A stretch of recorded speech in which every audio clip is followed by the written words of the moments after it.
All right, well, we'll check in with some more of those dogs a little later on in the show, and that'll be exciting. Now, let's talk about something else, because you just mentioned something that maybe looked a little weird to people. Sometimes, believe it or not, even on a well-run show like ours, things go wrong.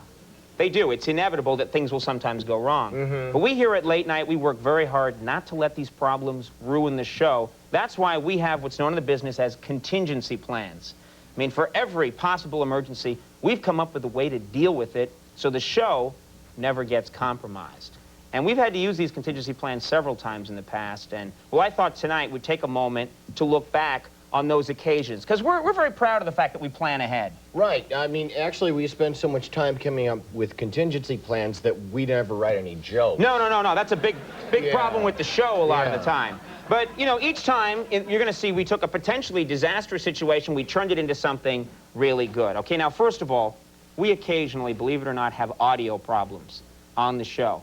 Like, there was the night I was talking, you remember this, the night I was talking to Tony Randall. Oh, yeah. My microphone started to go out, all right? This could have been a disaster. We had a contingency plan ready to go. Things worked out just fine. Take a look. Now, Tony, I see you. Why you did that? I'm sorry, you're not coming through to me. You saved your... wonder you did. I think something's the matter with your sound. I'm not getting you. Oh. You shaved your head, and I was wondering why you did that. I had to shave it to play Scrooge in A Christmas Carol at Madison Square Garden. That's just a little example. Yeah. That's gentle.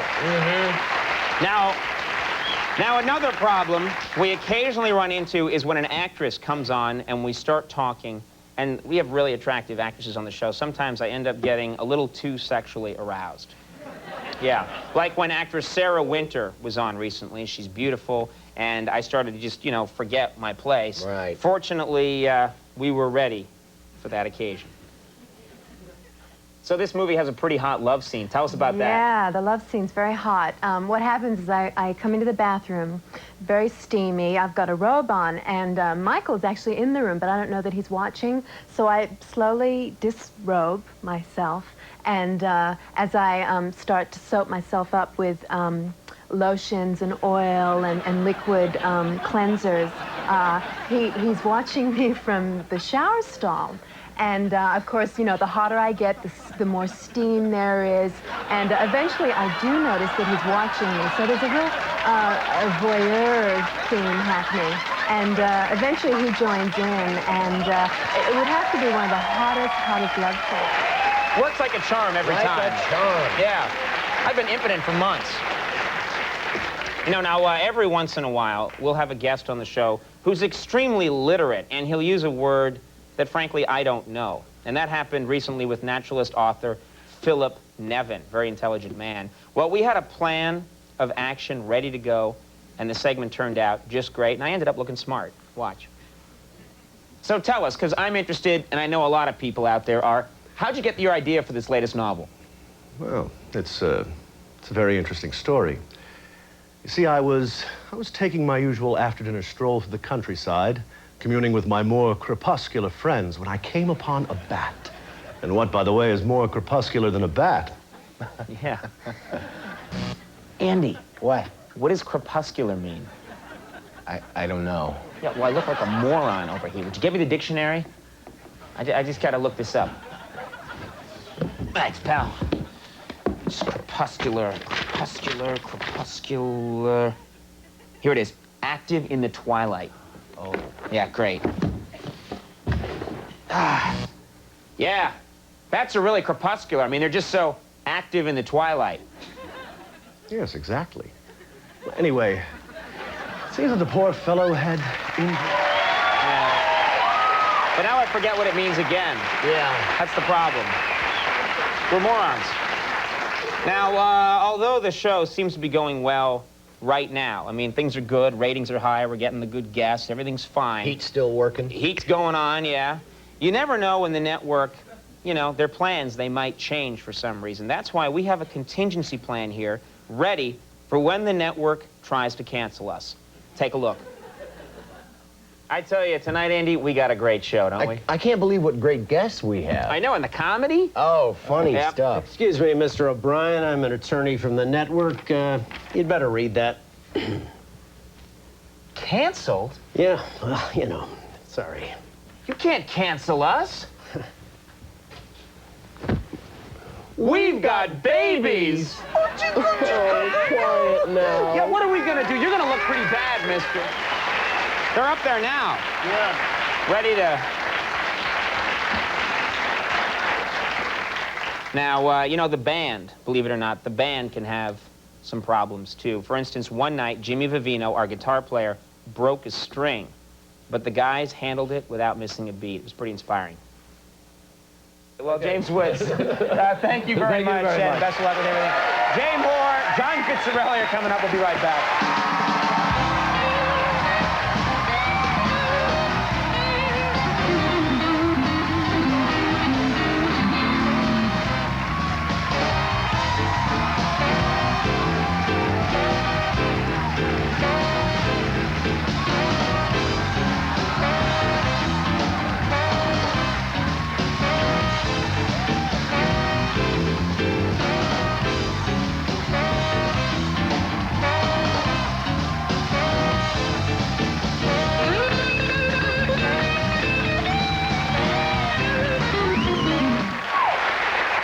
That's a good plan. Very good plan. Not cost-effective, but good. You know, there was that night that Max broke a drumstick, and again, another potential nightmare was avoided by our having an effective contingency plan. Just watch. I was thrilled to meet you. I never met you before. Thanks so much for doing it. John Cleese, everybody. James Carville, Ashley McIsaac are coming up. We'll be right back.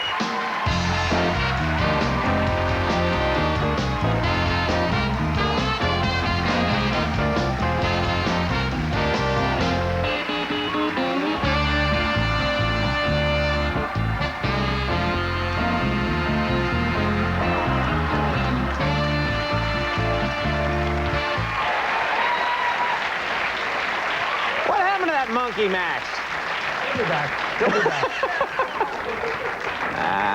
That monkey was a jerk, though. I don't want him back. All right, and finally, we do our best here at the show to present only the best comics, you know, that we think are out there.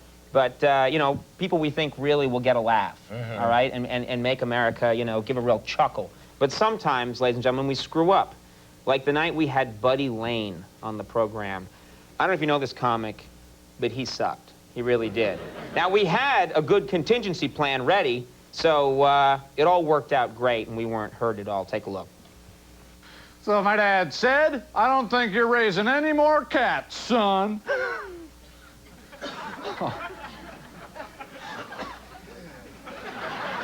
Give me a hey-ho.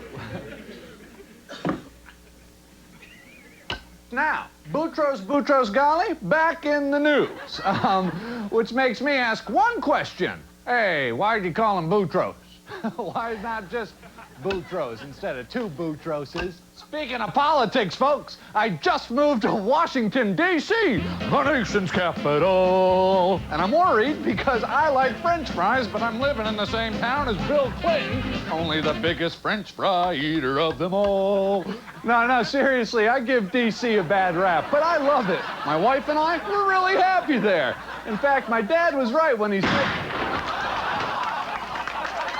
Buddy Lane, everybody. We'll take a break. We'll be right back. Stick around.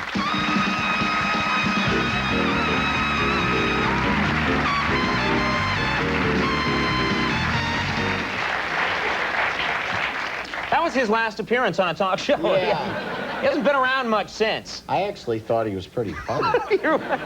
You like the hey-ho. Give me a hey-ho. Hey-ho. Yeah, that'll be our new catchphrase. All right, we're going to take a break, everybody, and when we come back, Siskel and Ebert together like you've never seen them. Stick around. Great show.